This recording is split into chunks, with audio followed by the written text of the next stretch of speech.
3, 2, 1. Well, Karen, we finally made it. Here we go.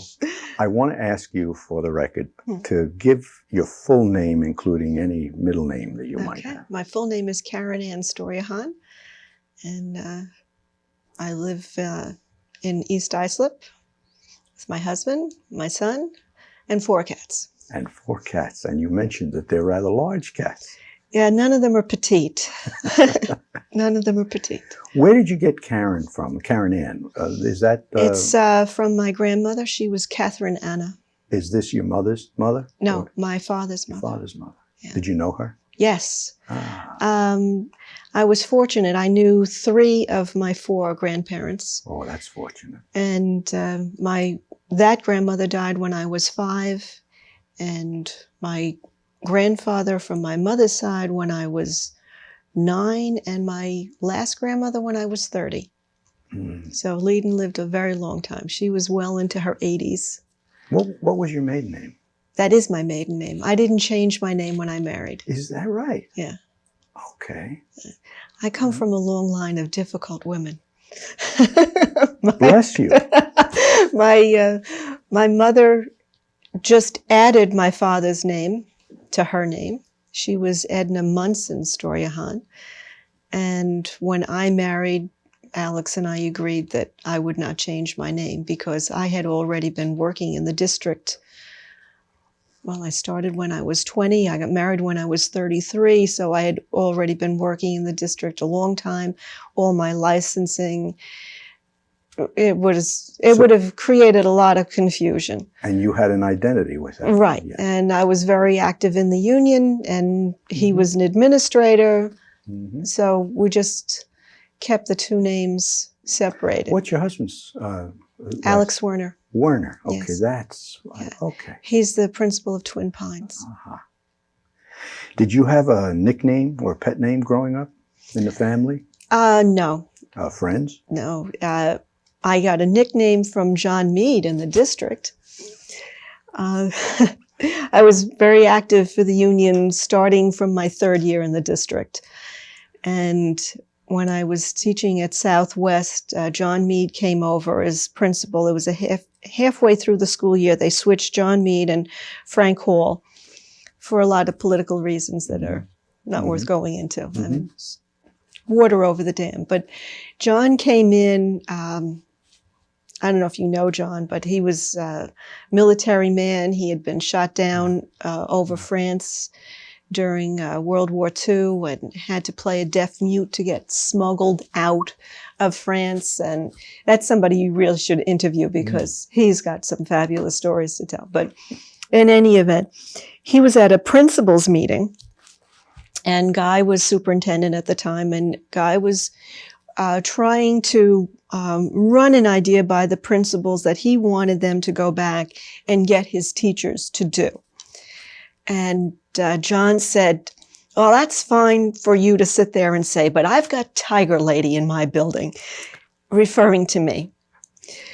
Well, it made everybody that knew who he was talking about guffaw because I was handling grievances for the union at that time, along with a whole group of other people. But they fell off their chairs.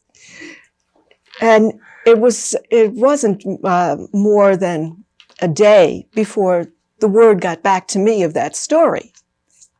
I just knew too many people for it not to get back. Has this made your husband's life difficult in his role as principal? No, because he wasn't a principal then. Oh, I see. He wasn't an administrator at that time, and I wasn't married to him at that time. So, it was long before I was married. So, a couple of days later, it happened to be John's birthday, and I bought a card with a tiger on it, and I signed the card Tiger Lady, and he turned beet red because he really didn't think that was going to get back to me or get back to me that fast. But it was a great story. Tell me about your immediate family, your nuclear family, or your. Well, my son is 16, and in a couple of days we'll have his Eagle swearing-in ceremony. He officially became an Eagle in February. What's your son's name? Alex. Okay. Yeah, he's Alex Arthur. Alexander, Arthur. Mm-hmm. Alex for his father, and Arthur for my father. Oh, nice. And Talk to me a little bit about Alex so that he can hear, too, what you will have to say about him. my husband or my son? Which one? Your son now. My son. Well, he's 16 years old. He's over 6 foot at this point. They figure he'll be 6'4". He's a junior at St. Anthony's, and we're going through that typical junior year thing, figuring out what do we want to do, what school do we want to go to, and it's a very, very difficult task because at 16 years old, you're not ready to make that decision. And my husband's advice to him and my advice to him has been the same. Just go someplace for the first year. It's pretty much the same no matter what it is you want to take. Just go to a decent school and then transfer when you figure out what it is you really want to do. And you don't have to figure it out at 16, and you don't have to figure it out at 17. If it takes to 18 or 19 to figure it out, do it. It's not etched in stone. That's right. It takes some people a great deal longer than that to figure it out. Yes. What does he love doing? He likes a lot of things. I think that's part of the difficulty. Mm-hmm. When you have a wide range of interests, it's very difficult to narrow it down. I was not quite as unfocused when I graduated from high school as he is, but the times were very different. Yes. I did not go to school intending to be a teacher. I went to school carrying 2 majors, math, thinking that would probably be the direction I was going in, and social studies because I enjoyed it. And where I thought I was going to end up was law school. And, 30 some odd years later, none of that was what happened, because somewhere along the end of the second or the beginning of the third year, I was just going nuts carrying 2 majors. Social studies and math are not compatible entities. They take you in different directions. And the things that you want to read and be involved in if you're doing social studies, philosophy and sociology and all these other things, they take up a tremendous amount of time. Yes. You can't do both. And I had to make a decision, and I opted in that direction because it was somehow fuller. It was more complete than the math. And then when I graduated, I intended to work for a couple of years and then go back to law school. Well, a couple of years became 33. Yes, that's what happened, sure. Yeah, snowballed, one thing into another. As an Eagle Scout, surely Alex has found certain things within that arena that he has enjoyed doing. Tremendous opportunities have been afforded him. He's in a very good troop, 205 out of East Islip. And Jerry Curtin has been very instrumental in running that troop for many years. And he was Alex's Eagle advisor, and just a great all-around gung-ho guy. And does he have some of your husband's interests as well as your own? Well, he plays golf. Mm-hmm. Basically, my husband spends so much time on his job. And being an administrator is not the same thing as being a teacher. Literally, the phone can ring anytime. Yeah. And it has rung at any time. We've been on the way out the door to dinner, and you'll get a call. You have an appreciation, Karen, as the wife of an administrator, of what that hat is like to wear that other teachers don't have, who are not married to an administrator. I think I understood some of their role even without being married to one of them. You'd have to be crazy to try to run a union job where you were going in representing teachers, but you had to find a way to meet their needs also. If you were going to be successful in settling the problem. You couldn't just go in there talking about what the problem was. You had to know what their problem was to find a solution that worked for everybody. And that seems to be the modern idea, but that's always been the idea. Yes, of course. And the grievance committee in the early days of the union, that's going back a long ways, because when I first started, we didn't have a contract. We had a salary agreement. So all of this stuff of going in and negotiating and trying to reach some kind of rapprochement to settle problems came about during the time period that I've been working in Brentwood. Yes. Before it was just, well, we're the bosses and that's what Yes. you're doing. And there's no discussion. And there was no discussion unless somebody was willing to entertain it, but it had no weight. Before it was legally possible, there was no negotiation even. That's correct. And you literally, whatever the board was willing to give, that's what you got. Yeah. Yeah. I don't want... kind of wandered off of your question That's okay. there. No, but that's okay, because we wandered back and forth throughout the whole interview. That's fine. I wanted to ask you before we give Alex a break here and change subject matter, what are the qualities of his personality that you see that might have been either part of your own or Alex's dad's or somewhere in the family that you've seen other qualities or talents or abilities beginning to show themselves? Well, he likes the outdoors, which sort of very much goes along with the scouting. It's pretty difficult to be involved in scouting and not enjoy the outdoors. And he's well trained for it. He's been to Philmont, New Mexico with the Scouts, which is one of their high adventure scouting How old places. was he when he went there? That was last year. Wow. He was 15. 64 miles. Was that tough on you?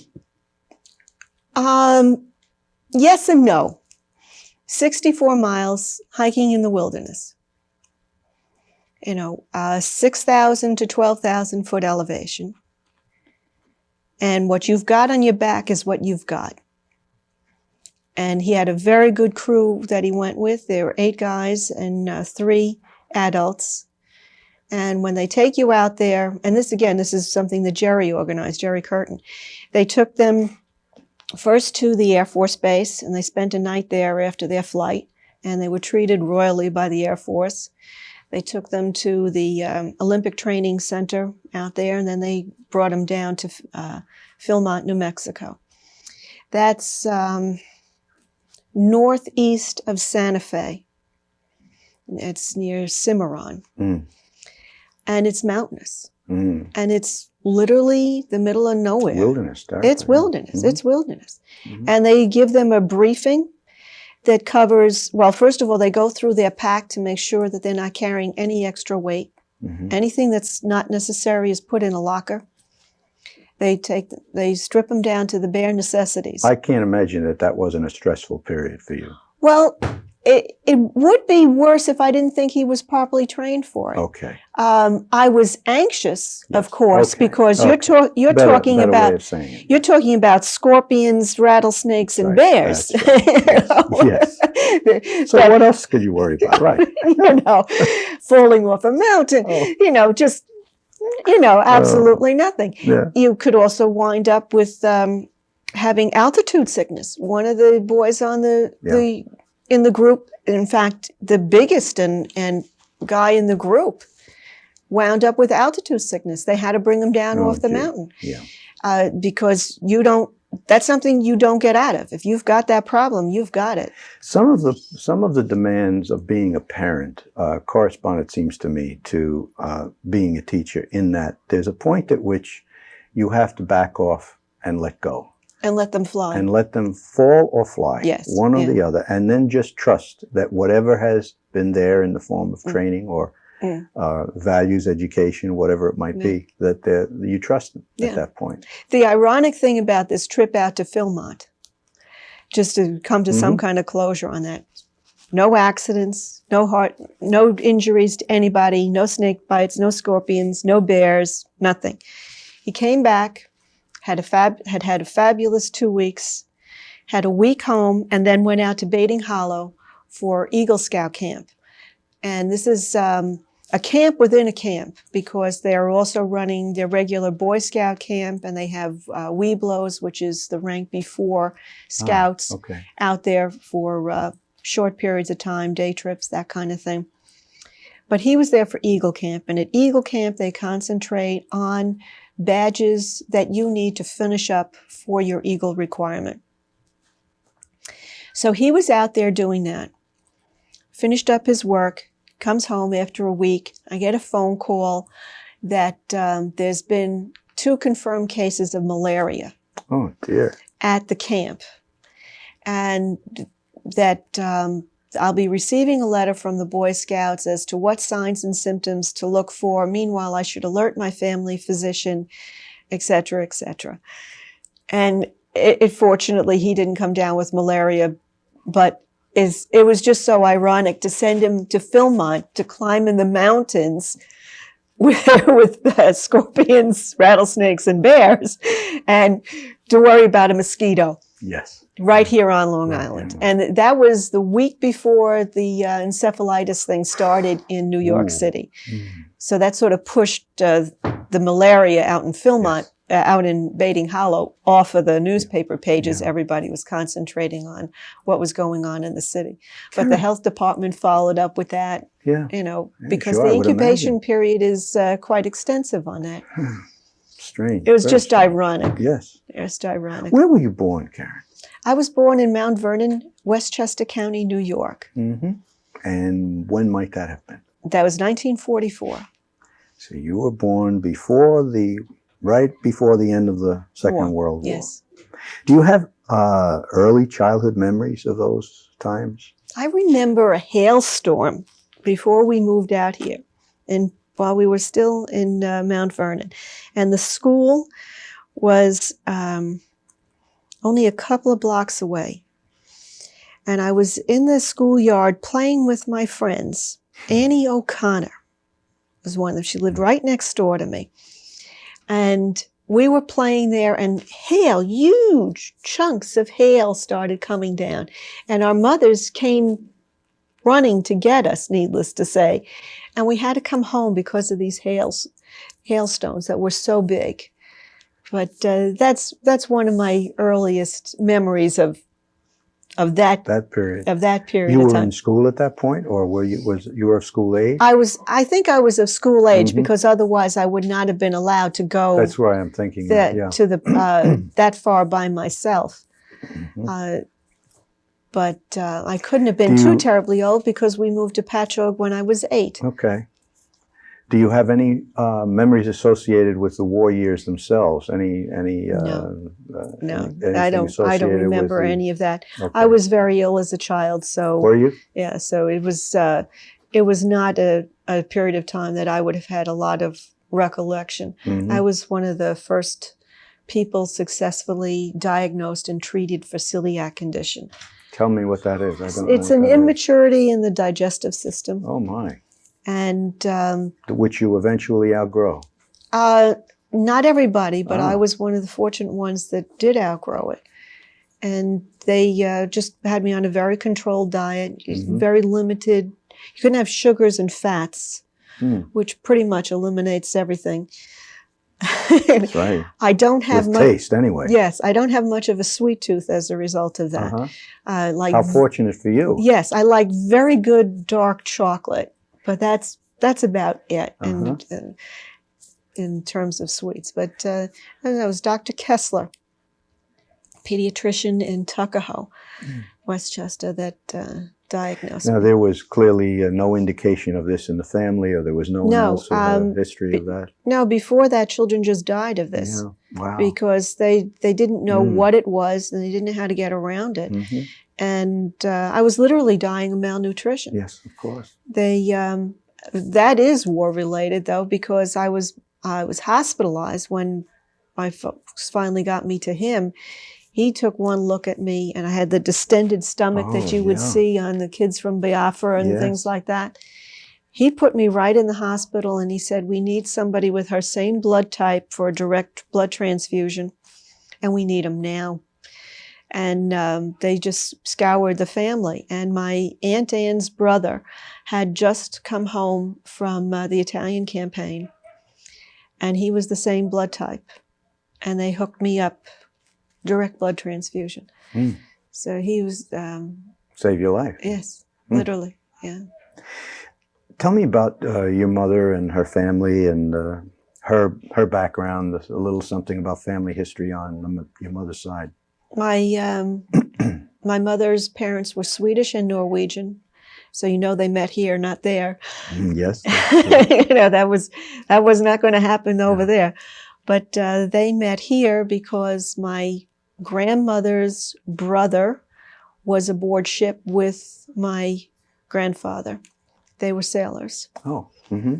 And when they came home, he introduced them, and fate took its turn. Did they live in New York City at that time? They lived in the Bronx at what was at that time the end of the trolley line. 50 years later, what the end of the trolley line was no longer the end. It was way out past them. The Bronx went from being farms to being apartment houses. I was going to say that before. Solid. When you talked about growing up in Westchester, that was a very different Westchester in those days. No comparison. Yeah. No comparison to now in terms of where I was. And now, your father, I take it, was of what, a different nationality? German. Was German, that's what I thought. His ancestry was German. All of my grandparents were born in Europe. Mm-hmm. My mother's parents came here as adults, but my father's parents came here as children, 7, 8 years of age, with their families. Were those both large families on both sides of it? My father's father was one of 7, and my father's mother was one of 8. Mm-hmm. Mm-hmm. It's fairly good-sized families, yes. And my father's mother's family came here 3 generations. They packed up everybody, and that was in the 1880s. And of course, being historians, we know what was going on, the wars of unification, and they left before their sons would be of age for military service. And they also came and settled upstate, did they? What we would call upstate? No, my father's family was in Brooklyn, and then into the Bronx, and then they were in Morsemere in New Jersey. Oh, I see.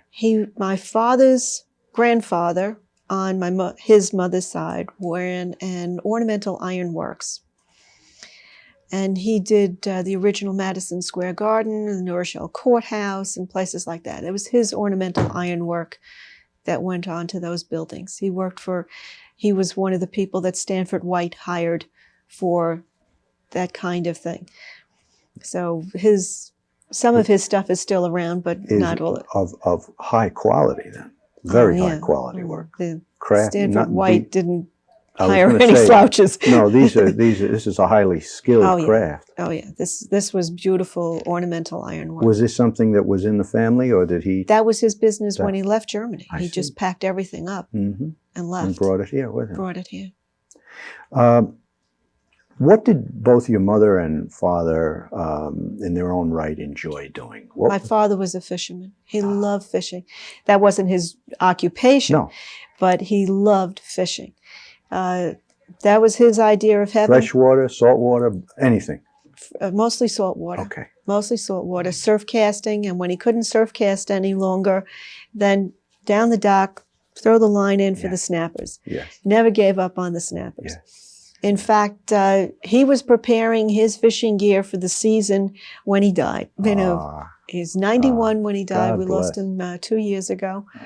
And he was a rip right to the end. That's great. His idea of what to do in life was have his cigarette and his Manhattan, and fish. And fish. What was your mother's passion? What did she love? She liked to sew. She started, in those days, people didn't graduate from high school unless you were fairly well off. So they started working at a much earlier age than we would consider appropriate today. And my father was born in 1907 and my mother was born in 1910. So you're talking about an entirely different time period. Yes. So she worked for a custom dressmaking house that catered to the 400 of New York. And she started out as a model, showing the gowns, the clothes, and then she became a sales lady. Do you have some of the photographs in the family of that time, of your mom as a model? You did not take pictures in that kind of establishment. You didn't? Oh, no. That wasn't permitted because the clientele that came there were very private people. And the dressmaking house would either have the husband's wife or the husband's mistress, Yes. not both. I see. But no pictures were taken. You didn't do that. It was, and you also needed to know who was going to the same party, that you didn't sell the same dress or the same color to people that were buying the gown for the same occasion. Out of your house. If somebody was buying it from a different dressmaking house, that was their problem. But the people you were dressing Yes. better not wind up in the same party at the So same this outfit. is, in a sense, very high fashion then. Oh, high, yes. High priced and high fashion. Yes. Mrs. Ford, Mrs. Edison, Oh. as well as the cast of the 400 Mm. were the clients of. And she loved what she did. Oh, yes. And as a sales lady, she was responsible to supervise fittings and make sure that the garment was finished properly. So even though she didn't do the sewing, she needed to know what was supposed to be done so that it was done correctly. Yes.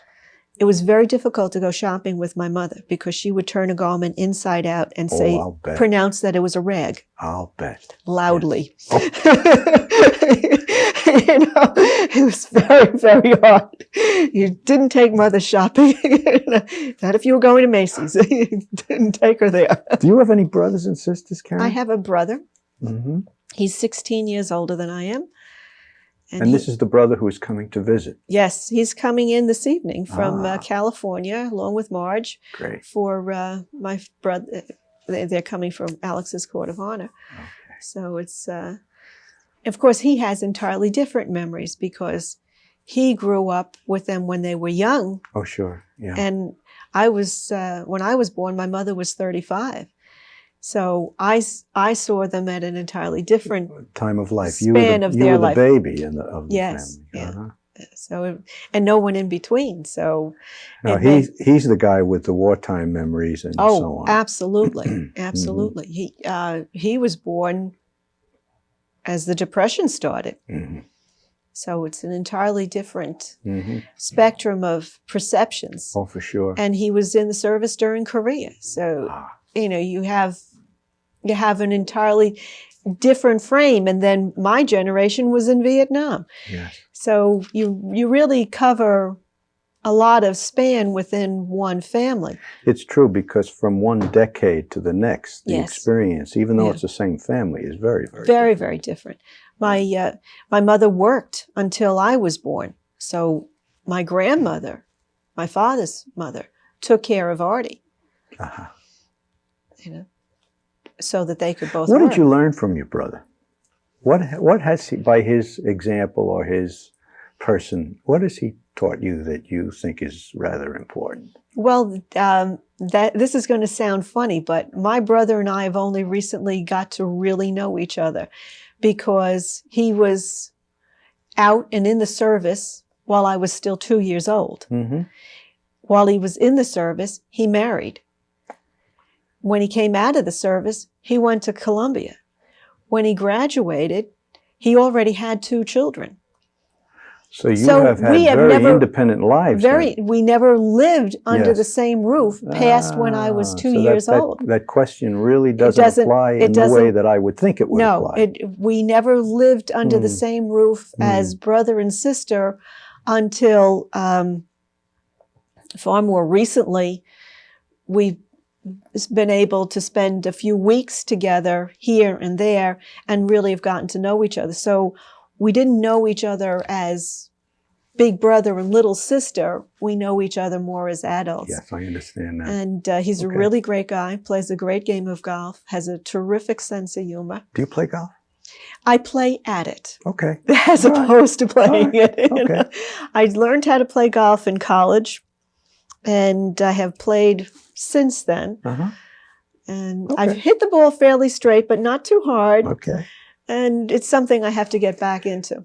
Karen, they say that the most important teachers we ever have are our parents. And I'm just wondering if there is something that you learned from either or both parents that you can point to and say that it's still important?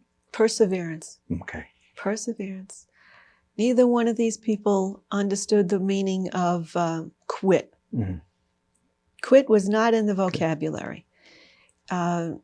You must have gotten some of that nickname from your mother as a role model, because she sounds like she was a very, very focused, Yes, very determined lady. determined person. Very determined lady. She was not formally educated, Mm-hmm. but no grass growing under her feet. She could do anything she set her mind to. Okay. She was more towards the domestic end of things, but very independent. She was out working, I think, 14, 15 years old, Okay. and had a good career. In the Depression, she was earning $35 a week, Oh, which my. was fantastic money. And my father came down with jaundice. So he was out of work at a point in time where it was, and sick, Ooh. at a point in time where it was an absolute horror to be out of work. Yeah. And he was a well-trained person. He had apprenticed in the butcher houses down Mott Street as a young man, on the smoke houses. And he knew that business inside and out. And then after, well, I guess it would still be qualified as during the Depression, he started working for Frigidaire and learned the refrigeration business. He could turn this room into a refrigerator or a freezer if that's what you wanted. What incredible adaptability in terms of his own skills. Just very, very focused. He built a lot of the walk-in refrigerators and freezer units for the duck farms out east. When we moved out to Patchogue, he started working in East Moriches for Eastern Long Island Appliance Service, sales and service for Frigidaire from the North Shore to the South Shore and everything east. Wow. Because, and that was a big territory, but you're talking, let's see, I was 1952, 1953, next to nobody out there. But the duck industry was at one time a very large industry. It was a very large industry at that time. And he was handling the duck farms, which meant he was on call 24 hours. If something went down, you had to go out there. But he built their walk-in lockers. He built the walk-in lockers for a number of the fishing stations, because otherwise you had to call somebody out from the city. Sure. But he knew how to do it. That's neat. So he could build them a walk-in refrigerator or a walk-in freezer unit. I'm tempted to ask this question because of the description of your mother and your father and the way they were. Is there a word or a phrase that could describe growing up, your family life as you grow up? We were very close. We were always a 3-generation household, as long as I can remember. When first it was my grandmother. Who lived with you? Who lived with us in Mount Vernon. She died when I was 5. We moved out to Patchogue when I was 8, and we took care of my great uncle, my other grandmother's brother. Okay. Right? He was an elderly man. He had left home at 14 and joined the British Merchant Marine. He was a Swede. And he was over 6 foot tall if you could have straightened him out. But his legs were so bowed from arthritis that his feet were here and his knees were out there. Yeah. A standard bred collie could walk right through without touching. Oh, boy. That's how bowed his legs were. But the man was a rip. It was an absolute rip. He had sailed all over the world on some of the last of the square riggers. He could tell you about going through the straits at the end of South America into a mountain of water, sailing up the River Platte. You know, he had just been everywhere. He's the one that introduced his sister to my other grandfather, who had sailed all over the world also, spent several years in the Orient, spoke 7 languages. You know, it's a very interesting family. It must be hard to believe, even for you, to realize how close the transition from one age to the next other is yes. when you talk about somebody like him. Was he an important influence in your growing up? Oh, absolutely. He and his partner, John, they were house painters, were absolutely a rip, but always there. If I wanted to learn how to do something, fine, we'll do it. You want to learn how to cook? We'll cook. You want to learn how to ride a bike? We'll learn how to ride a bike. You want to do this? Whatever it was, if they knew how to do it, they would teach you how to do it. I did not grow up as the typical female in that time period. I hear that. I was not in the kitchen. My uncle taught me how to split rails, make shingles out of a log, trim trees, plant anything. You want to know how to plant something? I know how to plant it. Might take me a while to get it out of the recesses, but yes, it's there. I was taught how to do a lot of strange things by today's standards. I don't want to leave anyone out of this great story, because there might be someone else whose name you would want to mention as an adult influence in your early growing up. Someone else who had a profound impact upon who you are and what you know. No, I don't think anyone was more profound than my father. Okay. He was absolutely, and right till the day he died, and even now, the rock. Yes.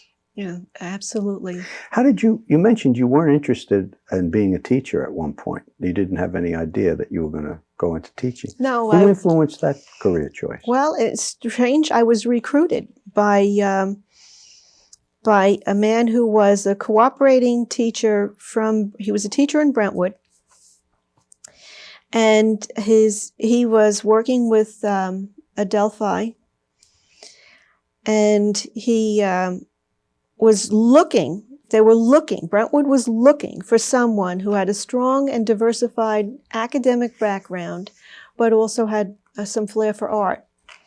And the art director at that time was a man by the name of Mr. Noble. I never met him, but I was recruited, and they were actually trying to hire me before I graduated to work in conjunction so that there'd be some coordination between the art department and the disciplines, so that there'd be, especially on the elementary level. And they were not interested so much that I had teaching credentials, but that I had that kind of diverse background. And he knew me, and I'm working to remember the man's name. I can picture the face, but I'm not pulling the name. And that fell through because of something erupted with Noble, and I don't really know what, because I wasn't working here at the time, and by the time I did come here a year later, it was all like, we're not talking about that. Okay. So, but that would have been what year approximately would that have all Well, I taken started place? working here in '66, so that must have been the previous year. Mm-hmm. But in any event, I was graduating, and because of that conversation, I took some ed classes. And then, the whole thing sort of blew up. But I said, well, this might be an interesting thing to do anyway, because that whole idea that they would see that possibility intrigued me. Yeah. And Brentwood, for all of its craziness, has always been very forward thinking. Yes, it has. A lot of innovations have taken place here. Yes. So I applied for a job, and there was an opening in the building that he was in. I can't for the life of me remember the man's name. I can picture his face. But he was a fabulously humorous person. One of the things he used to do was, there was an old lady who swallowed a fly. I don't know why she swallowed it. And he would have the kids do it in chorus. It was a riot. I don't remember the whole thing now, but he was very, very funny. Somebody listening to this will invariably hear it. Yes. What building was it? Northeast. Northeast, okay. Northeast. Mm-hmm. So I was hired there, and I was one of the few women allowed to be in the upper grades. There was a very strong segregation at that time of the women K-3 and any men that they could get 4 to 6. And there were a lot of men at that time avoiding being sent to Vietnam very wisely, decided that they would teach instead of having their heads blown off. So there was a lot of competition for those upper class jobs. In fact, most of the people I wound up teaching with were young men trying to avoid Vietnam, and as soon as Nam was over or they were no longer going to be called, they left. I think only one of them actually stayed in teaching. And coincidentally not in the district, left and went someplace else. Someplace else. But there were quite a number of them. But that was a unique situation. I want to come back to what we're talking about now in a moment. But first, if we can just take one last look at some of your early experiences. For example, do you remember the first job for which you were paid? The first job, other than babysitting. Yes, other than babysitting. I worked at a camp. Okay. And it was run by my elementary school principal, Ben Tabachnik. And it was down on the water in Bayport. Oh, okay. You were a counselor. I was a counselor, yes. That was the first paying job I had. Was there in your own family a particular holiday that was looked forward to by you and everybody else in the family? Was there? Well, Christmas, of course, was a big holiday. That was always a lot of fun. But I think we really enjoyed the summers more, going out on the boat. Is that what you did a lot as a kid? We had a boat out in East Mauritius, and that's where we were. Okay. We were out on the bay. Fishing, clamming. In those days, you could clam and still eat the stuff and not worry about it. Mm-hmm. Now, I wouldn't touch anything. And I'm not so sure I even want to put my foot in the water. Some places, Never mind eat anything that comes out of it. Curious, are you a morning person or a night person? Oh no, I'm a night person. I'm not a morning person by nature. My idea would be to sleep late and be up all hours. But when you work, you adjust. This is just very personal, but is there an aroma from childhood that will bring you right back? Is there some fragrance or some strawberries? Aroma? Tell me the story. The house in Patchogue was a fairly big-sized piece of property. It's 120 by 200. And we had a strawberry patch in the back. And there's nothing like strawberries that you pick right out of your own strawberry patch. Yes. Every year. Every year. Oh, wow. So lovely. Strawberries are wonderful. Do you remember the very first day of school when you were a little girl and you went to school? Do you remember that? Anything about that first day? Where was the school that you attended, by the way? Mount Vernon. Yeah, it was a couple Was it a kindergarten class or? Well, I didn't get to the first part of kindergarten because I fell off the stoop and broke my collarbone. I see. But no, strangely enough, I don't remember too much about that. That was a very long time ago. I have snatches of the classrooms. Take us through the schools that you've attended then throughout your own personal education, and make stops along the way with any teachers that made an impact on you that you remember. A lot of teachers. Yeah. I started in Mount Vernon, so I went there for the first couple of years, and then out in Patchogue, I went to Mitford Avenue Elementary School, which is obviously on Medford Avenue. Mm-hmm. It's still there. And I never went to that particular room as a student, but they had the most fabulous kindergarten rooms. They were sort of round. They were out at the end of the buildings. So it was squared off on the two sides, and then this great round projection with all glass around that rounded part. And the teacher that had that room, Mrs. Wicks, had the most fantastic collection of natural history stuff. And fabulous rattlesnake skin and all sorts of things like that. And her room was just the neatest place in the world to visit. And everybody loved going to her room, whether they had been her student or not, because it was just like visiting a museum. It was fantastic. Yeah. Exciting, yeah. Yeah, it was an exciting room. It's what it's supposed to be, right? Yeah, what it's supposed to be. Now, a lot of principals look upon that as an excessive amount of clutter. Uh-huh. But I've always felt that you never know what's going to turn somebody on, so you just have an abundance and hope that somebody finds something that's going to say, "Ooh, that's interesting. I like that." And you went to high school out there too, did you? Yes. Mm-hmm. Yeah. had a number of very good teachers. A lot of them were fairly young. They weren't that much older than us. The Shortino brothers, and one of them is still alive. He's very active with the credit union. And Mr. McLeod, Mr. O'Brien, Mrs. Priest, they were just wonderful people. We had a very, very good class. My graduating class was 200 kids. Most of us went to college. Was that in Patchogue? That was Patchogue, yeah. We were very well-off class, too. We raised a lot of money. We wanted to buy new curtains for the auditorium because the ones that were up were hideous. But they were only a couple of years old, so they wouldn't allow us to spend, because it was customary for the class to give a gift to the school. Yes. And that's the gift we wanted to give. Now, that's a lot of money to buy new auditorium drapes, especially since they were only 2 years old.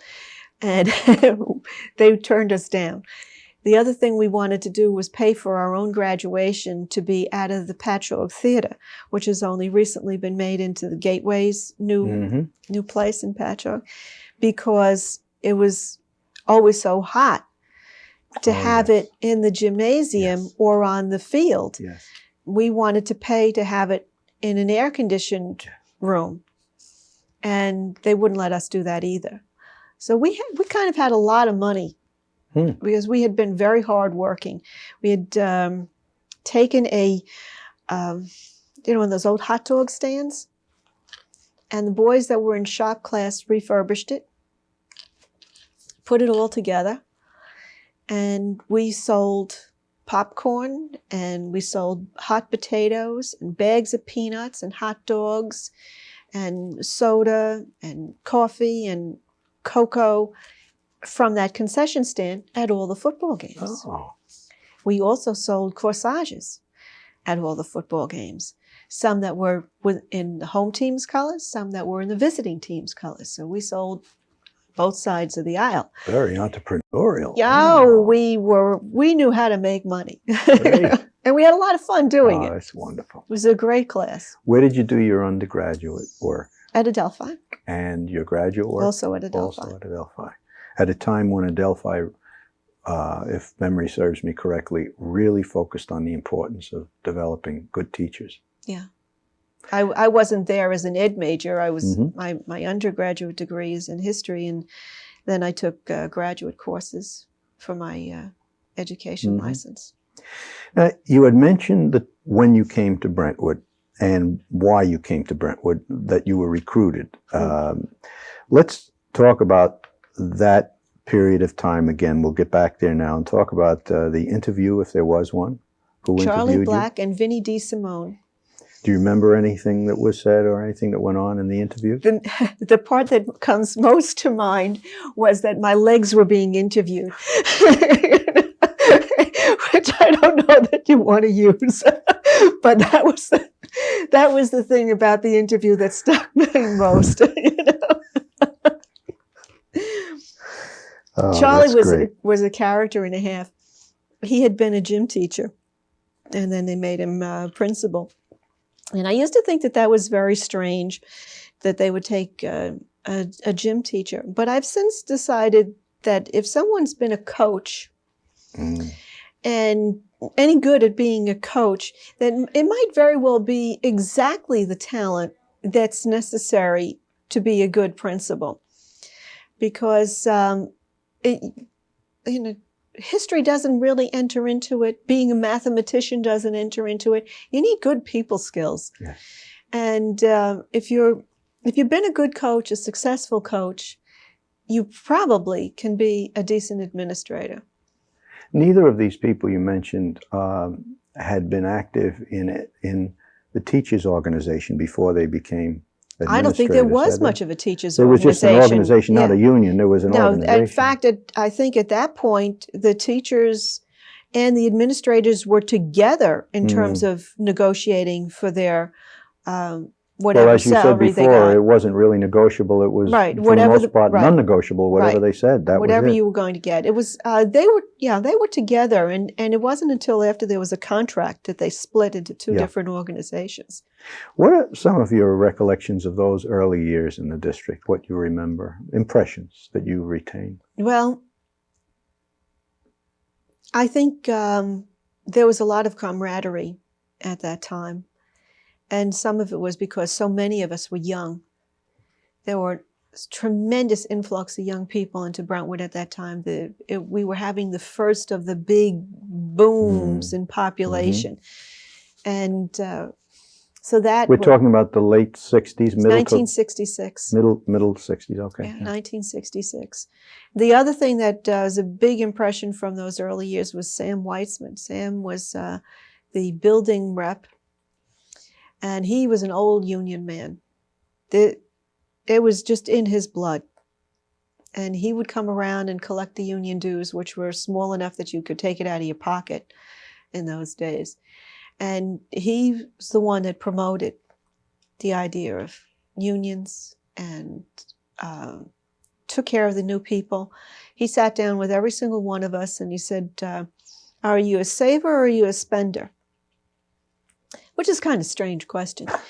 And depending upon how he answered, then you would say to you, okay, you can save money, then you don't put money into the annuity, the retirement thing that you could pay into. If they said, no, they can't save a nickel, you put your money away because you're going to need it. You know? Okay. You know, and he was just very, very candid and good advice. And it's something actually that the union has continued with its young people when they're first-year teachers. That's a good sell. That's a good approach. You bring them in and you tell them what's available in terms of course, now we have tax shelter annuities, which is far better than what the state was doing. But it's the same kind of thing, a systematic program to help somebody save for their future. Much more needed then than now. Our salaries are far more lucrative. My first salary was $6,600 in 1966. But people who have retired in the 70s and then the 80s are still trying to... are living on food stamps at some point today. I imagine a lot of them are, because that isn't going to do squat for you. Yeah. Was there... You've mentioned the age of the staff being young. You've mentioned the camaraderie that existed. Was there something that you remember doing that you enjoyed? We used to have intramural football, volleyball. Oh. The elementary schools played each other in volleyball, and we had a lot of fun with that. It was just something that some of the gym teachers decided that might be fun, and we would stay after school and play volleyball. This was once a week or once? Yeah, once a week. And we had traveling, you know, we went around to different buildings, or they came to us. You know, it was fun. What grades did you teach? I spent most of the 33 years in the district in the 6th grade. 2 years in 4th, 2 years in 5th. And so in that you taught all subjects for the You for teach the grade? everything. Yeah. Elementary school is the whole enchilada. Yeah. Was there any other position that you held as a teacher? Now I'm talking about in the district. Is there any other position you held other than classroom teacher? No. Okay. No. And you are certified in? I'm certified K to 6 Okay. for elementary, and I'm certified 7 to 12 for history. Who did you work with in the earlier years, Karen? Some of the people who you remember. Some of the people. Well, Ronnie, a lot of them have retired, you know, the ones that stayed, you know, because a number of them didn't stay. Ronnie Burr, who's a dear friend. We're in a cooking group together still. Marie Giralam, another person in my cooking group. This is a group that started, 30 years ago, more than 30 years ago. Just rather informally, we decided we'd all cook, you know, we all enjoyed cooking. We all enjoyed nice food. So we formed a little cooking group, and we met informally every once in a while. Now it's a bit more formal. There are 6 couples, and we meet 6 times a year. Great. And we pick a theme. In fact, we're meeting not this weekend, next weekend. And our theme is Indian. So we're having Indian food. I haven't decided what I'm cooking yet. It's your turn.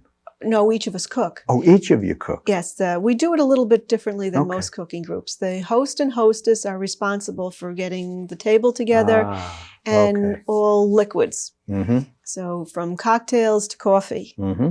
right, you're responsible for.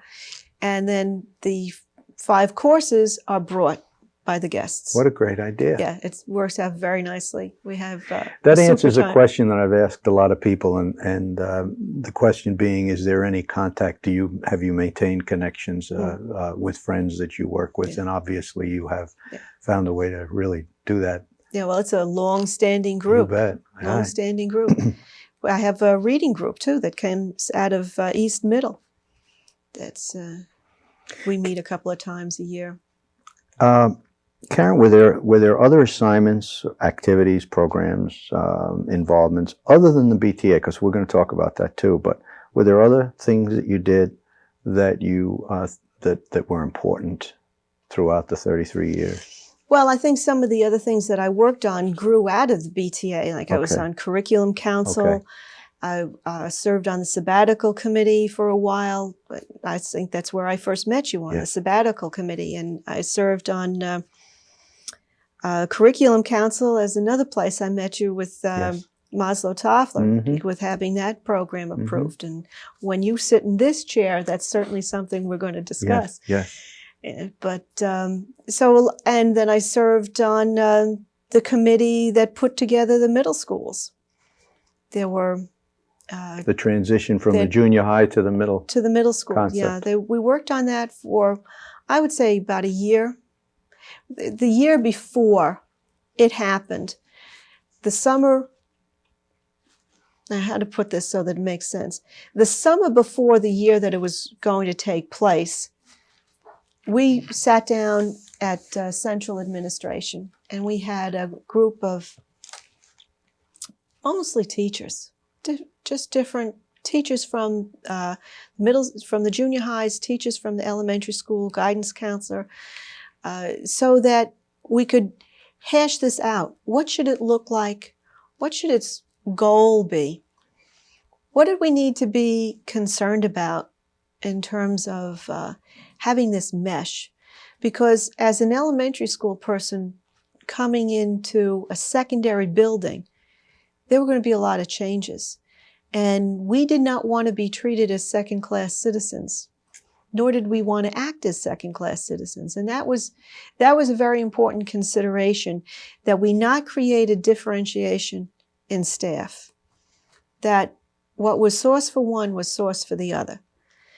And so the original design plan called for our working more like a secondary teacher works in terms of our relationship with the rest of the staff, not a relationship with the students. Take our fair share of the duties. Okay. You know, you're on cafeteria, you're on hall, you're on whatever. That we felt was very important, so that there was a blending of the staff, because you were influxing 6, 7, 8 people and a program and all their students all at once. So that literally in a given year, 2/3 of the student body was going to be new, and a hefty chunk of the staff. Indirectly then, and certainly directly, but here's one example of how indirectly you have had an impact on a lot of people's lives. Yeah. Well, we didn't get exactly the plan that we set out for. There have been some changes in it over the years, and once everybody got behind closed doors, each building sort of went their own way. Some of it good, some of it bad.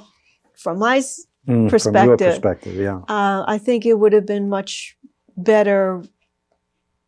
I like many of the things that we did at East, where we didn't stick us all in one hallway.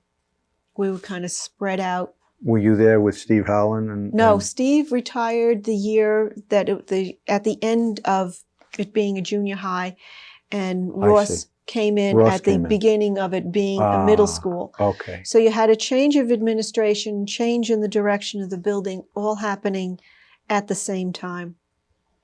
Plus, Mhm. the regular sixth graders came over to be seventh, and then the fifth came in as the sixth. So literally 2/3 of the building's population changed at the same time, plus all the teachers.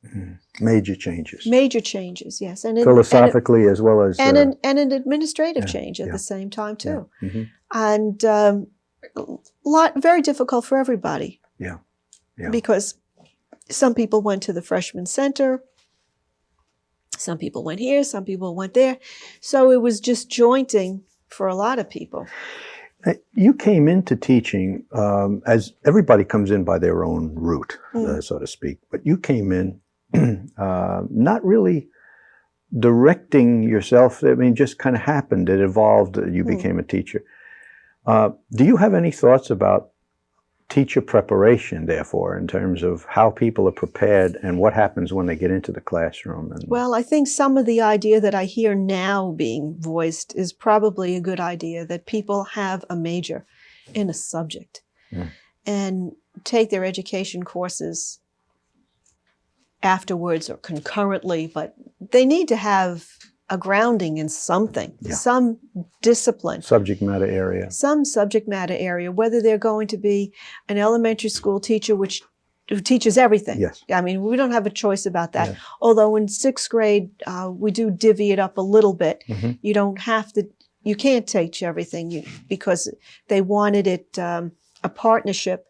So you and your partner split the coursework. I taught science, strangely enough, and one of my other partners taught the social studies, and somebody else taught the math. Wow. Well, not everybody likes science. You see, elementary school teachers, science is like down the totem pole. Isn't that interesting? And I like science, so I taught the science. But you also like the other. I also like, well, I had a lot of fun with all of it. Yeah. But you see, I came out of a background that's very different from a lot of the younger people. When I went to high school, at the end of 8th grade, they asked you, are you intending to go to college? If you said yes to that question, the only other question was, what language do you want to take? That was the end of the conversation. Until you got to your junior year and you developed a slot for electives, and then they asked you what electives they wanted to take. The rest of the time, it was lockstep. You took math, you took science, you took social studies, you took English, and you took your foreign language. That was it. That was it. Everything was a Regents course. There was no such thing as you were going to college and you didn't take your Regents courses. Forget that. That was not happening. I think one of the biggest mistakes New York made was loosening the enrollment qualification to get into college so that you did not have to have a Regents diploma. It sent the wrong message, and we've been paying for it for a long time. Very, very long time. So with all of this, roundabout way to answer the question, yes, but I I think know that it answers it.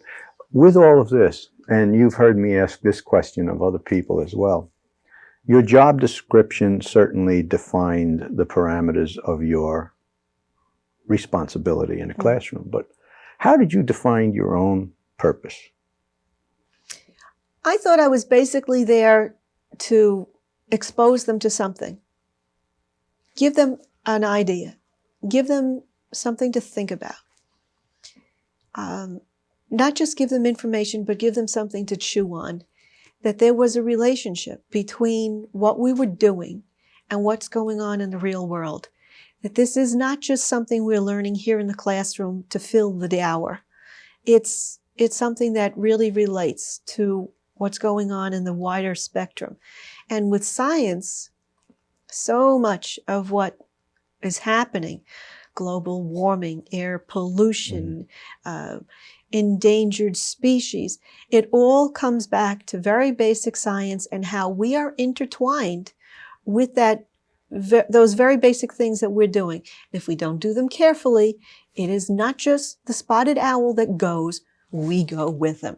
We might not be the same day, but we're going to follow in short order. And whether you're talking about chemistry or physics, it all interrelates. They love roller coasters. It's physics. It's physics. You know, so you can say, okay, but you love roller coasters. This is what is necessary to make that thing work, Yes. so that you don't come flying out of there. Yes. Don't you think it would be a good idea to know? Aren't you happy that the guy that's building it knows it? You know? So, you know, it's things like that. You try to build a relationship between what they're doing and what they perceive as the real world. Yes. That it is the real world. As we were walking down the corridor coming here before, you were looking at the faces of students and saying, I recognize, I still see people who, I wonder, is there contact? Do you have an opportunity to have contact to people that you've taught, see you or talk to you, or do you have any I contact? run into people every once in a while, but I don't have any formal. Okay. Did you keep in touch with some of your own teachers when you mentioned several people who have had an impact on your life? I kept in touch in the sense that when my folks were still living there, I would run into them every now and again, because Patchogue was a shopping center for people that didn't in the community, that lived in the them. community and Yes. also lived in surrounding communities that didn't have their own big shopping areas. So Okay. you would see people. Yes. And we've had a couple of high school reunions, and Ah. our class was very well liked. So a number of the teachers have come to those reunions. So that's always been fun. Now you've mentioned that you were I didn't ask you this, but I'm assuming the answer to it, that you belong to the Brentwood Teachers Organization from the very beginning. Mm-hmm. And you were on staff for 33 years. And I know you were active, that you've already alluded to some of that and how you participated. There were no doubt times when you were more active than at other times, but you were always active in one capacity or another, as you've already mentioned. Let's talk about those years and those involvements. Well, I started working for the union, as I mentioned, largely Yes. because of Sam Weitzman. And Shirley Seiden was taking over as president.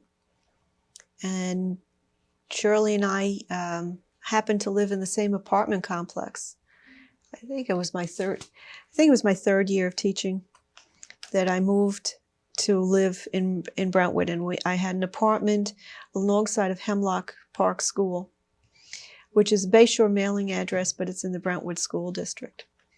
And that came about because I was falling asleep at the wheel driving home from Garden City, going to my graduate classes, and that extra distance out to Patchogue was just knocking me out. It was a very long day because I would have to be up fairly early to get to work on time, and then I would leave work, go to these graduate classes, and then go home again. Mm-hmm. And the distance out to Patchogue in those days, you're talking a lot of these highways and that we have now that make it a lot easier. Before the expressway, it was sure. Yeah, I mean, it was really not a good thing.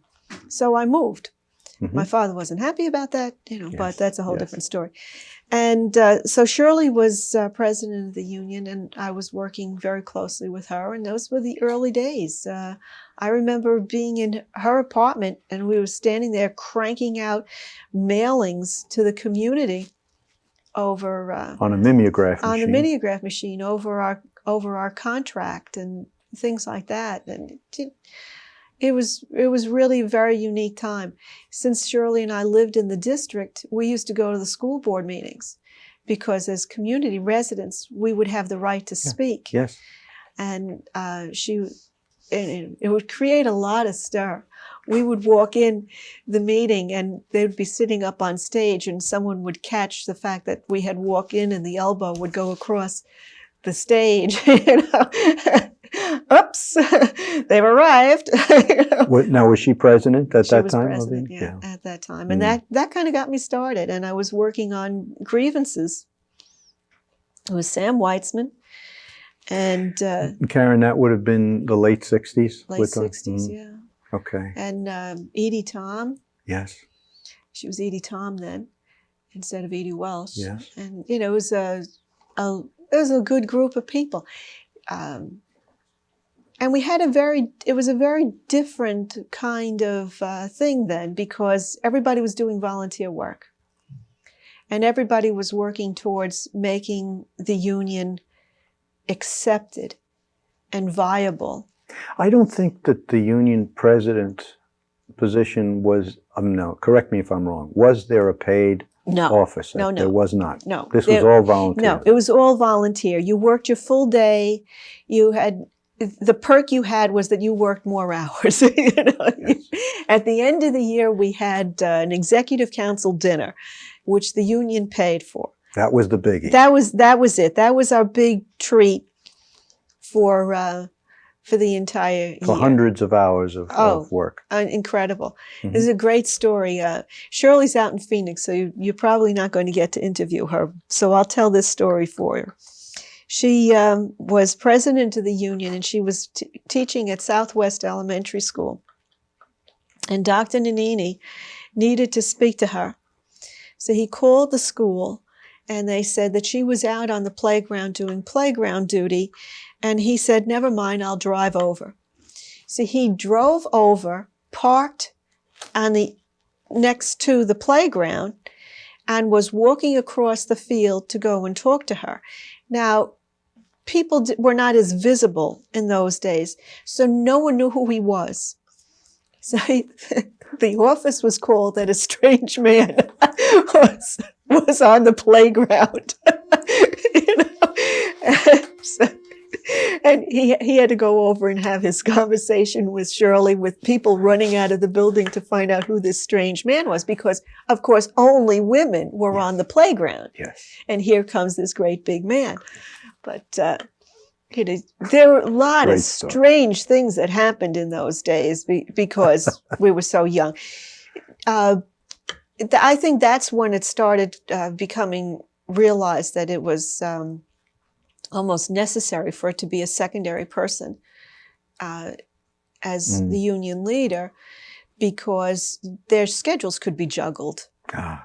And then after that, it became a problem when Les became the president of the union.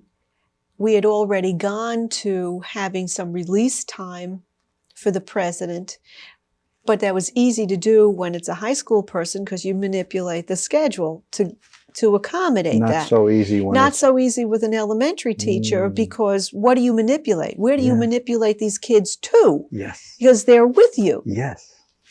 So they made him a reading consultant for the year, for that period of time, so that he had half a day schedule at the different buildings Very that he was assigned to. Yeah.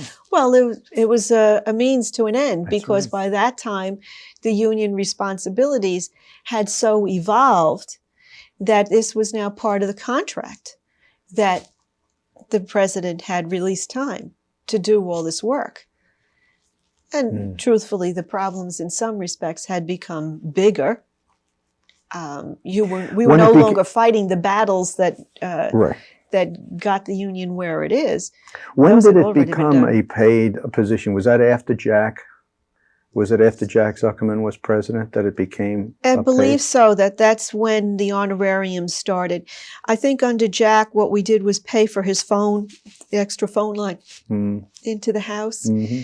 And I think we also had some kind of credit card thing worked out for him, so that things that had to be paid for that were union responsibilities didn't wind up coming out of his pocket and then onto vouchers and all sorts of stuff like that. Because it gets to be an expensive It became proposition. increasingly, with the work that you and others did to lay the groundwork, then it evolved into a much more professional. Yes, absolutely. What I'm talking about is involving money. And we had always had a fairly good-sized budget for the negotiating team because, of course, they were working all sorts of crazy hours, and they needed to have food. Now, you were on that team for... No, I was never on negotiations. I was on a subcommittee of negotiations. I worked a lot of things. I never worked negotiations. Were you ever part of those late meetings or meetings that took place late at night too, or No. No. Never with Okay. that. Now, when it came time to running stuff off or Yes. things like that, but never with negotiations. Mm-hmm. And not my thing. No. No, No. that is. You mentioned before that you were also on the sabbatical committee while sabbaticals were still a reality. Yes, I was on the sabbatical committee for a while. That You was must very have- interesting. You must have taken a good deal of flack too. No. You didn't. No. All right. I was on the sabbatical committee in the early days of it when it was I think, far less political. Okay, because I remember hearing an interview not too long ago where somebody had pointed out to That was near the end when if I remember what that person was alluding to, I was no longer on the committee. Okay. And it was the last few years that we had sabbaticals that there was certainly the impression that they had become very politicized and controlled by the union, as opposed to the union sending representatives who were then free to make a decision. In the time period when I was on it, when you got your sabbatical, there was no directive from above Mm-hmm.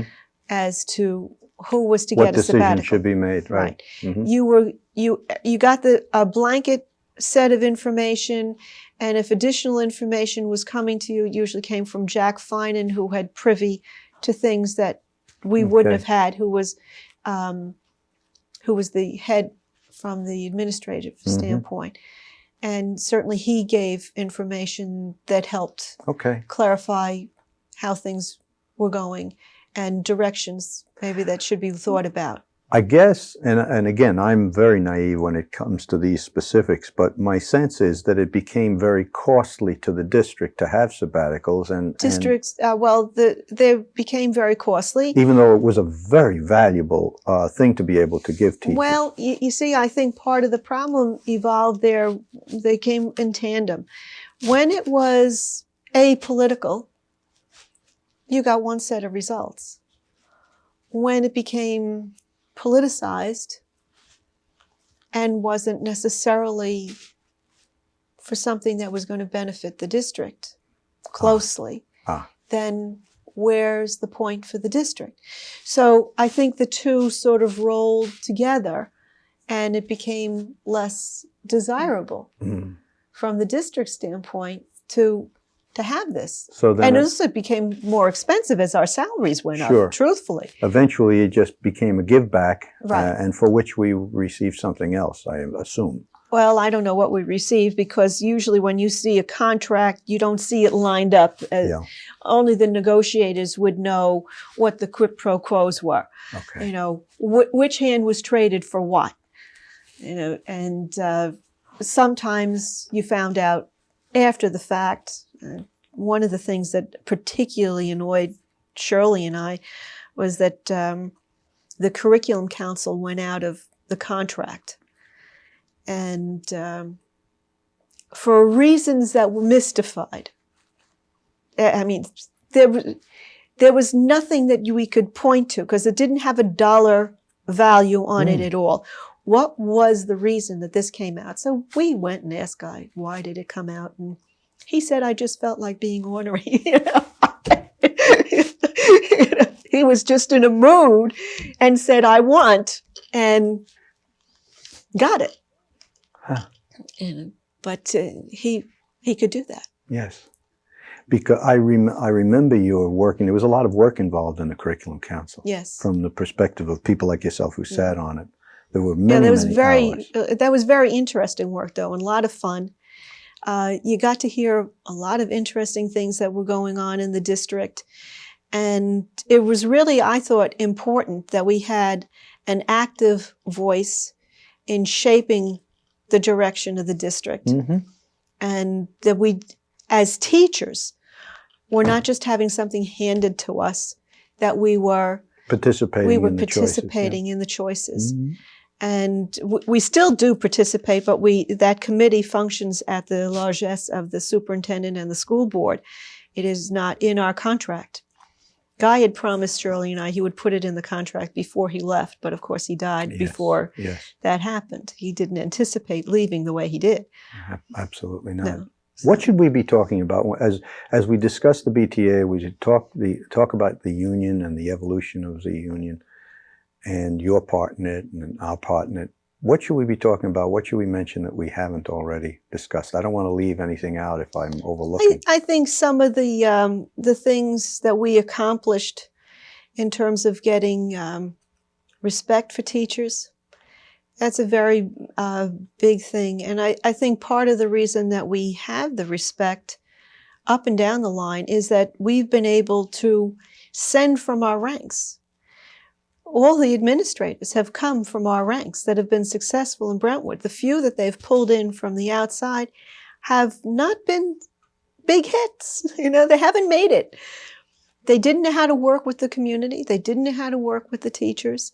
They didn't have the pulse of the place. So I think from that standpoint, we've been highly successful.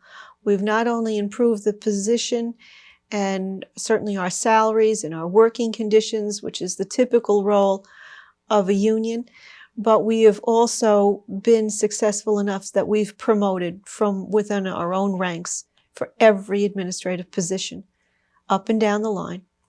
And we certainly have the respect of our school board. We didn't always, we went through a period of time where we had a very contentious school board. Well, but doesn't every community have that? Yeah, that we were period? luckier than most that we got rid of them as fast as they did. I think their own particular manias helped us. If they had been less unique, shall we say, Yes. it would have been a long time Yes. getting rid of them. But their own eccentricities brought out their craziness Yes. and got rid of them a lot faster than if they had just been anti-teacher.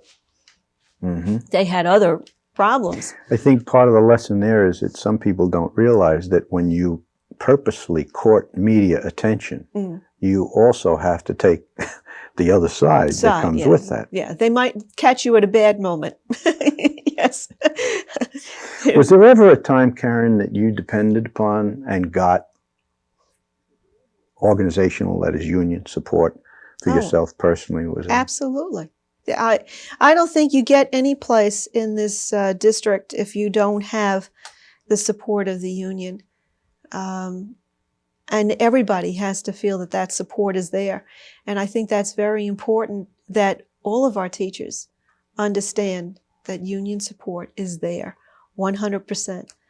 I know from being on the other side of the table that we've defended people and defended their rights when we knew they were wrong. But you go in there and you defend their right to a full hearing. Hear all the mitigating circumstances, get it all out, and then decide what's going to happen. But it's like being a lawyer at times. You go in there and you defend the person. It's about due process. It's about due process. And it's sometimes very, very difficult. Yeah. Sometimes you're in there defending yourself. I know I've gone head to head with more than one administrator on standards. And I've seen standards in some respects erode horrendously. And I don't think we do kids any favors by doing that. I don't think we do them a favor by eroding standards. I don't think we do a favor by giveaway grades. I don't think that's helpful. And I know many of the older teachers feel that way. And I've certainly done that battle. Yeah. And I've done that battle for other teachers where they say, why do these grades look like this? Well, here's the grade book. You make something else out of this? What do you make out of no homework done? What do you make out of every single test failed? Or things that we don't like to talk about is the number of absences. Too. Absences, yes. That's a big part of it. And we are dealing with a sizable number of children that go home to no supervision. And I'm sorry, They don't like to hear it, but you cannot raise a child by itself. It requires supervision. I think the difference between your childhood, my childhood, and a lot of the childhood experiences of kids today is that kids today have been asked to raise themselves with television as a babysitter. They're feral, John. Nobody's raising them.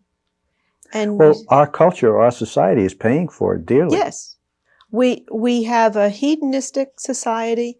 Hit the mic. Coming from somebody that was at the very liberal end of the Democratic Party. Yes. I hear myself and I'm saying, oh my God, what does that mean? I've become old. And I don't think it really is that, because I don't think being at the very liberal end of the spectrum means that you disregard what goes into making something happen and what goes into making a child into a student, an adult, a successful person. Doesn't happen by saying, there's the refrigerator with the peanut butter and there's the TV set. It happens by interaction with people. And there's nobody home interacting. Yeah. No adults. No adults at home interacting. I can tell you that we're coming to the last group of questions that have to do with your decision to leave the active profession. The date of your retirement was? June of last year, June 99. Is there something that, of all the things that we've talked about, that you could point to say that you've been most proud of, that either the contribution or the satisfaction that you got from participating in it? Well, there are a number of things that I was particularly touched by. The union gave me the plaque last year for my services to the union, which I found very touching. Joe made a special trip over to the retirement party for East Middle to give me that award, because Great. I was I should have been at the BTA end of the year party and received it then, but I was at an Eagle Court of Honor for another young man in my son's troop. So I could not be in both places. Yes. And I had worked with that young man for a number of years in scouting and basically felt as a member of the committee, I needed to be there.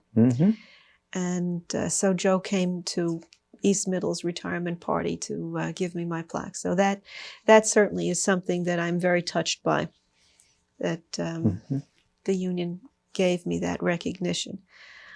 And I think some kids really stand out in your mind because they were just a great kid to work with and it was successful. Others stand out in your mind because you just couldn't get there with them. And that's very hard. If there's one thing that you would like to have accomplished with one of the people that you're thinking of now, what would it have been? I'd have liked to kept him out of jail. And sometimes you can't, though. Sometimes you can't. And he was only a 6th grader when I had him. And Shirley had him in 4th grade. And he was in trouble then. And could see it coming. And we tried to get help for him. And it was in the days before we had a service for every hangnail that exists. And we just didn't get the services for him. He stole a car between that summer, between 4th and 5th grade. Spent 5th grade in a reformatory. I had him in 6th grade. And he was just in trouble constantly. He stole a car while he was 16, stole 2 cars, 2 brand new Buicks off the showroom floor. Fenced one of them and kept the other. Got shot by the police in the process of them apprehending him with that car, stolen goods in the trunk, and 3 other boys who had also had as students. It was a very difficult day. Yes. I heard that over the Today Show when they broke for the local news about him being shot. It was a very bad day that I will never forget. Yes. You know, Yeah. and we lost, because from what I understand, he's a 3-time loser, so now he's a lifer. Speaking of bad days, were you at East Junior High in 1983? No. You were not there? No. Okay. No. All right, because that But- was also a bad day. That bullet hole's still in the wall. That speaks to that subject, yes. No, it's a subject that comes up every once in a while over there still, because Trauma. Terrible trauma. A number of those people are still there, and the just the idea of it. And it's a faculty that is very conscious of there will be no jackets in the hallways. There, Yes. and book bags and things Yes. like that. They're Yes. far more in tune to Sensitive to these things. sensitive to that issue and discuss it very much because of that, to say nothing of all the other horrors that we've been subjected to. Why did you retire? I retired because I was 55. I was going to be 55, so I thought about it 18 months in advance. Mhm. And my father had not been well. I had not been well. And I just knew I was not, I felt I wasn't able to give it my all. Yes. I understand that. It was yeah. just not possible for me to do it anymore. And I would hazard a guess that you were tired. Well, I had a scare that they thought I had a heart attack, and I wound up in St. Francis and went through all their crazy tests, and they decided I was just stressed out, that I hadn't had a heart attack. And I said, well, that's good. But the doctor said, whatever it is that you're doing that's stressing you right out over the edge, you better stop and rethink it, or you'll be seeing me for real. Okay. So that's a wake-up That's call. a wake-up call. And that was over the Easter vacation. No, was it Easter vacation? Yeah, it must have been. Easter was early that year. But in any event, whatever it was, it fell out around a vacation time. And my husband was flying back and forth to Florida because his both parents were ill. So he was on the shuttle back and forth. My girlfriend was taking me to these doctors because of this possible heart attack. And I came home and I said, this has got to stop. Yeah. Something has got to give out of this equation, because obviously I can't do this any longer. I just can't do all this. What's going to go? So I drafted a letter and went in that next Monday morning and resigned as the chief delegate of the building and as delegate. I said, I can't do this anymore. Yes. You're going to have to find somebody else to do this. And I also resigned as chair of the SIT committee. I said, I just have to relieve myself of as many things as I possibly can and, reorder my priorities to myself. Well, I didn't think about it, but it was April Fool's Day. So I put these things in the mailbox on April Fool's Day, and everybody thought it was a joke, including the principal. So Oh, boy. it didn't work. No. So Bob Sokoa got his out of the mailbox and came down to the room and said, what is this? This is your sense of humor here for the day? And I said, it's not a joke. This is for real. I'm not doing this anymore. I can't do it. And I told him what had happened. So he goes scurrying back down to the front office and says, she's not kidding. Well, this is a point in time where it's end of the school year. You're nearing the end of the school year. The SIT committee has a lot of responsibilities in the middle school. We had monies to disperse, accounts to balance, final report to write, all of whom. For those down the road who don't know what the SIT committee... Site-based management is what it amounts to. And in the middle school, we have teachers, administrators, students, and parents from the community. Our student council, elected representatives from the student body that are on the student council, sit on the SIT committee. So it's a fairly decent-sized group, and we get a good-sized budget, and we have take a fair amount of responsibility for things that happen in the building. So it's monthly meeting. You set an agenda for the year of what you're aiming to accomplish. You allocate funds for it, and you get those funds from the district. So you have a responsibility of bookkeeping for yourself, so you know whether you've spent all your money or not, and also for the district. And then you have to write up a report of what you've done, what your documentation is for, why you've selected this problem to work on, and what results you've had. So we're a fairly successful and very active committee, and we had a number of very good programs going. So it was a lot of work to get all this together. Some of it could be delegated because each subcommittee put their own section, hopefully, together in a fashion that could then simply be duplicated, but not always. So it was a bad time for me to decide I'm not doing this, but it had to happen because otherwise it would never end. It had to just stop. So I stopped doing that, and I just concentrated on teaching and my son, and taking care of my family and taking care of myself. And that was enough. What have you been doing differently since you retired then? Well, I spend a lot more time on reading and my gardening. And we're going to move to Sanibel, which is an island off the coast of Florida in the Gulf. We own a home down there that we're going to be renovating. So I've been working with a contractor on those renovations, what renovations will be done.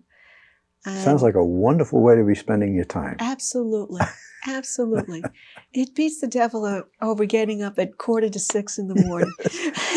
So speaketh the night person. So speaketh the night person.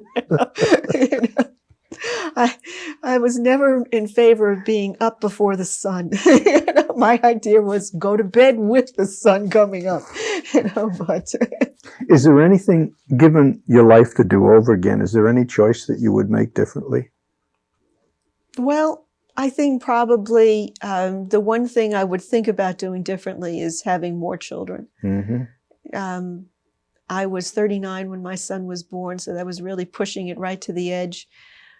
We should have thought about that and had children a little sooner and had more, because they're a heck of a lot of fun. Oh, gosh. They make your hair white, but they're a lot of fun. Exactly right. There are two sides to that, right? Yes. But on the balance... there's more good than bad. Yes. Eva, as our librarian up at the high school, has asked me to include this question. Okay. As a teacher, you have read extensively, and as a person, you enjoy reading extensively even now. Is there a book that you can mention that has had a powerful effect or a formative effect on your life?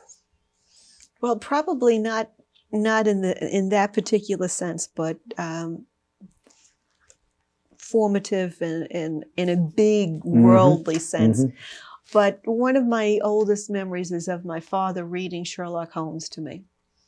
And I love Sherlock Holmes, and I love mysteries. And I still reread Sherlock Holmes every couple of years. Oh, that's great. And I just love Jeremy Brett's interpretation. That's great, yes. And I used to read The Hounds of the Baskerville with my students and then show them one of Jeremy Brett's version because it's superb. And we also read a couple of the short stories in class because I just absolutely adore mysteries. And from that standpoint, I guess that's the longest memory. It's not earth-shattering and profound like reading Plato or Socrates, but it does answer the question. Sure, it does. To round out what we've talked about, let's think for a moment, if you would, about the people who have followed us in our footsteps in the classroom, and in terms of the direction our union and our organization will take. Do you, first, is there any advice that you would offer people who are new to the classroom experience and new to the union? And secondly, are there any concerns that you presently have for the direction that future leadership of the organization might take? Well, to sort of take them in reverse, I think the most difficult task in front of the union at this point is to make people that have not had to struggle to get the benefits that we struggle to put into the contract and put in place appreciate them. It's very hard for someone to appreciate something that is just given without having to understand where it came from or having to in any way fight to have it. And maybe fight's the wrong word, but they didn't have to do anything to get the salaries that they have. They didn't have to do anything to get the class size regulations. They didn't have to do anything to have their lunch period guaranteed as sacrosanct. They didn't have to do anything to get the provisions of help for the students. That's all there. So many of the things that were not there when we started are just there. They're there when they walk in. And instead of, and this might be typical of age versus youth, but I see many of our young people looking for somebody to do more for them instead of what can I do? Instead of pitching in and saying, how can I help here? When you say our young people, are you talking about the people who are the students now, or the teachers? Our young teachers. Okay. They don't know, and how could they know? Because there's no one telling them where we started as a profession in Brentwood, or for that matter, teaching as a whole. We have young people that have no idea who Al Shanker is.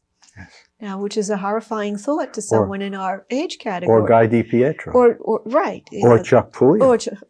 Or any number of people that we could mention that were pivotal to the formation of our contract and the standards that we now enjoy. Let me withdraw at least one of those names from what you just mentioning. Chuck Puleo was an administrator. He was not pivotal in organizing for the union. That's No, but many of the things that Chuck did at Twin Pines are coming back.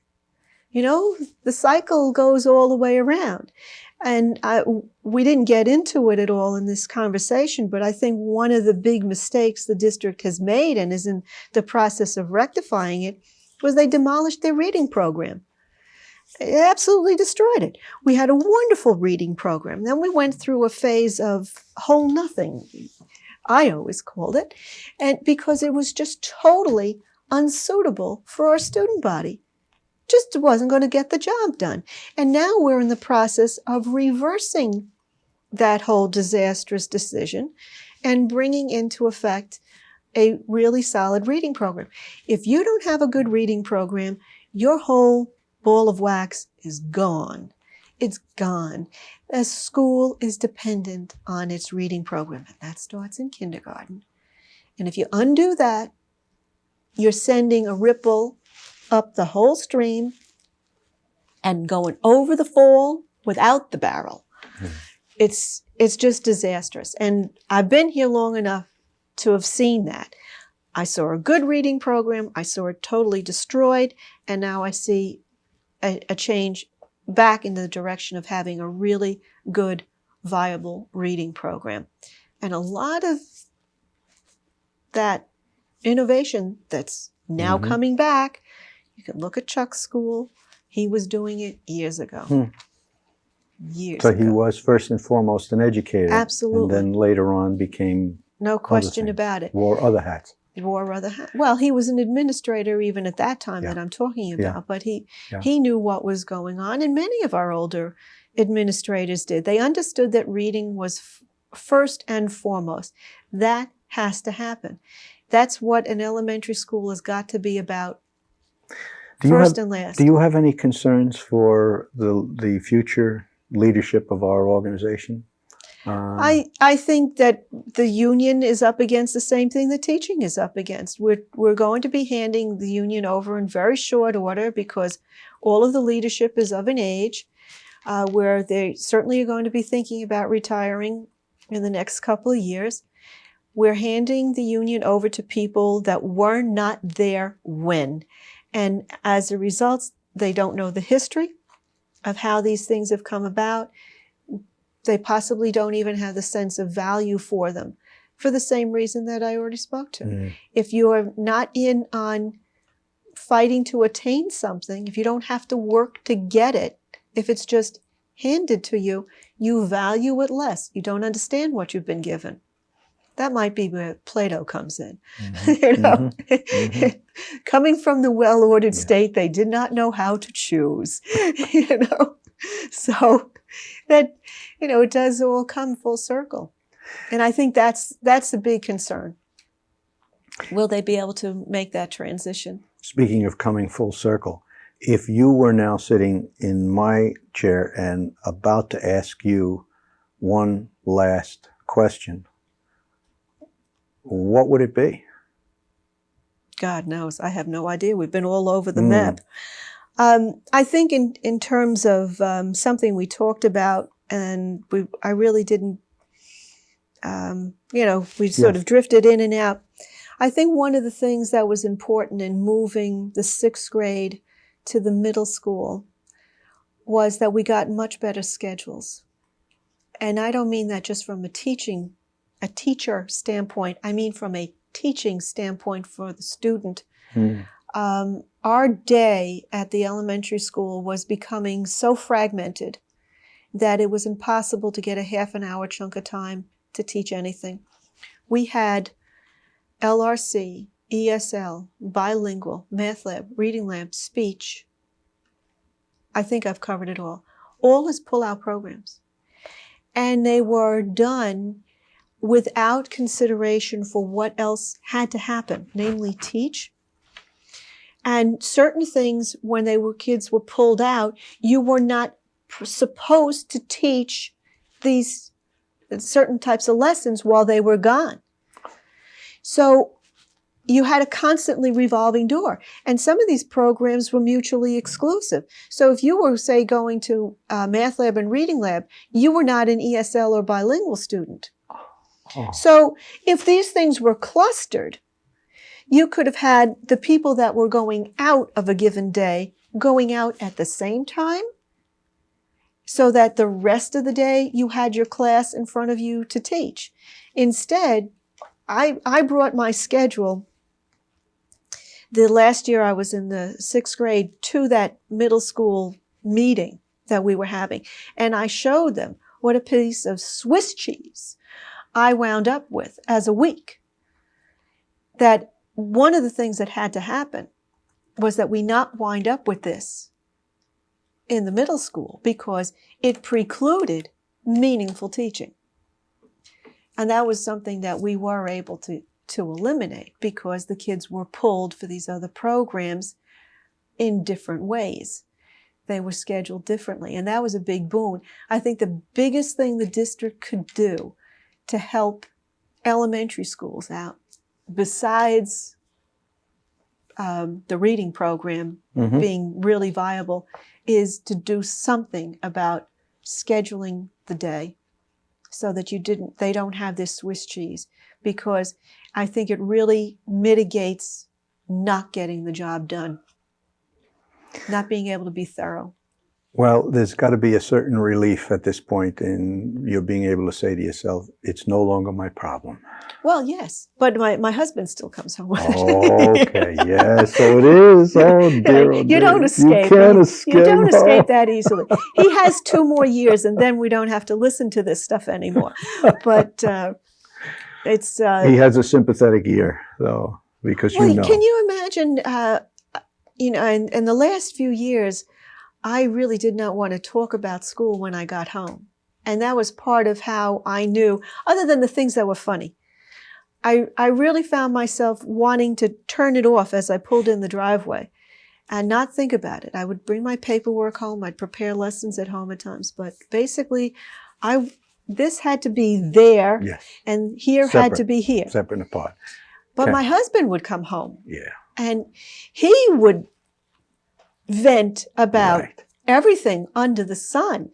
which he has to do. Of course. He has to do that. Now he has an assistant, so he vents to his assistant. So I don't get quite as much of a barrage Lucky you. of it. Yeah, it's really wonderful. Hey, listen, I think we're probably up against the wall here, but I Okay. want to ask you one thing. If you can think of one, you mentioned some, except the funny things you said, a funny story, something that you recall from the past. Is that going to be difficult to It would be grab? difficult to choose one. It would be it would be difficult to choose one because so many things were an absolute riot, and it was sometimes the only way you made it through. You made it through the day. Was that you had these funny things happen.